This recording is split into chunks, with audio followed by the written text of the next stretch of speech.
अगर आपको भी जीवन में सफलता पाना है तो श्री कृष्ण की ये बातें सुनिए, उसके बाद सफलता आपके कदम चूमेगी। तो दिल से बोलिए राधे राधे। तुम क्यों व्यर्थ में चिंता करते हो? तुम क्यों भयभीत होते हो? कौन तुम्हें मार सकता है? आत्मा ना कभी जन्म लेती है और ना ही इसे कोई मार सकता है। यही जीवन का अंतिम सत्य है। कर्म ही धर्म है, इसीलिए हमें कर्म करते जाना चाहिए।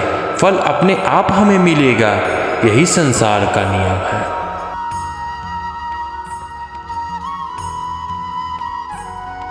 तुम इस शरीर के मालिक हो। यह शरीर 5 तत्वों से बना है, आग, जल, वायु, पृथ्वी और आकाश। एक दिन यह शरीर इन्हीं 5 तत्वों में विलीन हो जाएगा। इसीलिए तुम इस शरीर की चिंता मत करो और अपना कर्म करते रहो। तुमने खुद को कमज़ोर मान रखा है, वरना जो तुम कर सकते हो वो दूसरा नहीं कर सकता है। जब तक तुम डरते रहोगे तब तक तुम्हारे जीवन का निर्णय दूसरे लोग लेते रहेंगे। इसीलिए निर्भय हो कि अपने जीवन का निर्णय तुम खुद स्वयं लो, उसके बाद कामयाबी तुम्हारे कदम चूमेगी। अगर आप किसी को छोटा देख रहे हो तो आप उसे या दूर से देख रहे हो या अपने अंदर के अहंकार से देख रहे हो। तेरा मेरा, छोटा बड़ा, अपना पराया मन से मिटा दो, फिर सब तुम्हारा है और तुम सबके हो। शरीर जल से पवित्र होता है, मन सत्य से होता है और बुद्धि ज्ञान से होती है। आत्मा धर्म से पवित्र होती है। जीवन में कष्ट कभी कम हुए ही नहीं, बल्कि आप सीख गए कि उनके साथ समय कैसे व्यतीत करना है। हे पार्थ, जन्म लेने वाले प्राणी की मृत्यु उतनी ही निश्चित है जितना हर व्यक्ति का जन्म निश्चित है। इसीलिए हे पार्थ, जो निश्चित है उस पर शोक मत करो।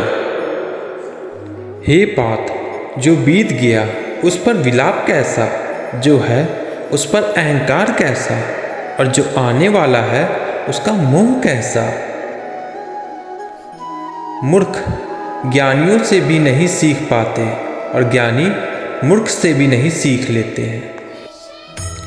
तू करता वही है जो तू चाहता है, परंतु होता वही है जो मैं चाहता हूँ। तू वही कर जो मैं चाहता हूँ, फिर होगा वही जो तू चाहता है। मित्रता आवश्यक है, संबंध भी आवश्यक है, परंतु जीवन की हर कठिन परिस्थिति यह दर्शाती है कि अकेले रहने की कला का आना भी परम आवश्यक है। परिवर्तन ही प्रकृति का नियम है। इसीलिए जो पीछे छूट गया उस पर शोक मनाने की जगह जो आपके पास है उसका आनंद उठाना सीखिए। जीवन की समानता को पहचाने और अपनाएं, अर्थात बिना दुख के सुख का मूल्य नहीं समझ सकते हैं। जिसने केवल सुख भोगा हो उसके लिए दुख पहाड़ के समान है। डर का सामना डट कर करो, अर्थात मन से कभी हार मत मानो। अपने आप पर विश्वास करो और आखिरी दम तक लड़ो। भूतकाल की चिंता छोड़ो, भविष्य के लिए भयभीत ना हो। वर्तमान पर ध्यान दो, भविष्य अपने आप सुखी हो जाएगा। मनुष्य जो चाहे बन सकता है यदि वह विश्वास के साथ इच्छित वस्तु पर लगातार चिंतन करे तो वह जो चाहे वह पा सकता है। काम, क्रोध और लोभ ये मनुष्य को नरक की ओर जाने वाले 3 द्वार हैं। इसीलिए इन तीनों का त्याग कर देना चाहिए। मनुष्य के दुख का कारण उसका प्रेम ही है। वह जितना अधिक मोह करेगा उतना अधिक कष्ट भोगेगा। दिल से बोलिए राधे राधे।